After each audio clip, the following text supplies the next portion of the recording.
Want to make your Notion dashboard more useful and a bit more fun?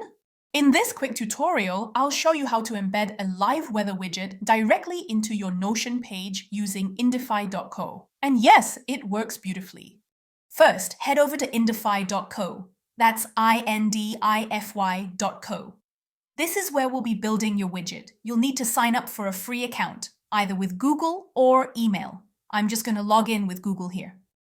Once you're in, scroll down until you see Explore Widgets. Under Volume 1, click on Weather, then hit Create Widget. Let's give it a simple name. I'll call mine Weather and click Continue.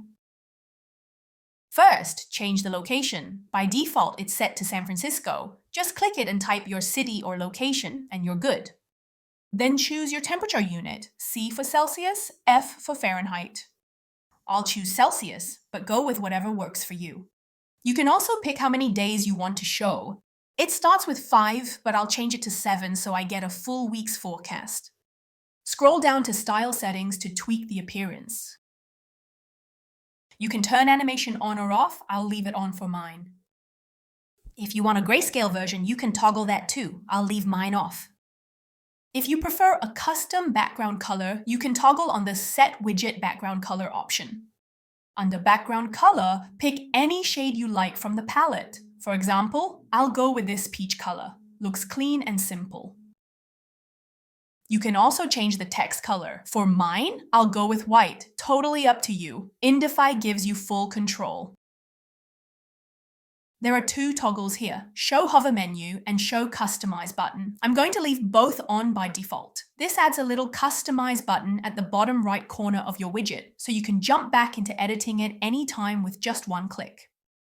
Once you're happy with everything, click the copy icon under Copy Link. That copies your live weather widget link to the clipboard.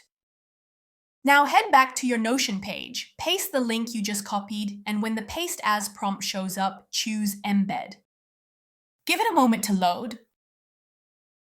And there it is, a live scrollable weather widget right in Notion. By default, it'll show up full width, but you can resize it by dragging the side handles like this. If you want to place it side by side with your clock widget, it's totally possible. Just hover near the top left corner of the weather widget until you see the 6-dot handle. Click and hold it, then drag the widget beside your clock. When you see a blue vertical line, release your mouse and they'll sit side by side. And that's it, a clean live weather widget for your Notion dashboard. Great for daily planning, travel tracking, or just to know when to bring your umbrella. If you found this helpful, give it a like and subscribe for more quick Notion tutorials. Thanks for watching and stay tuned for more.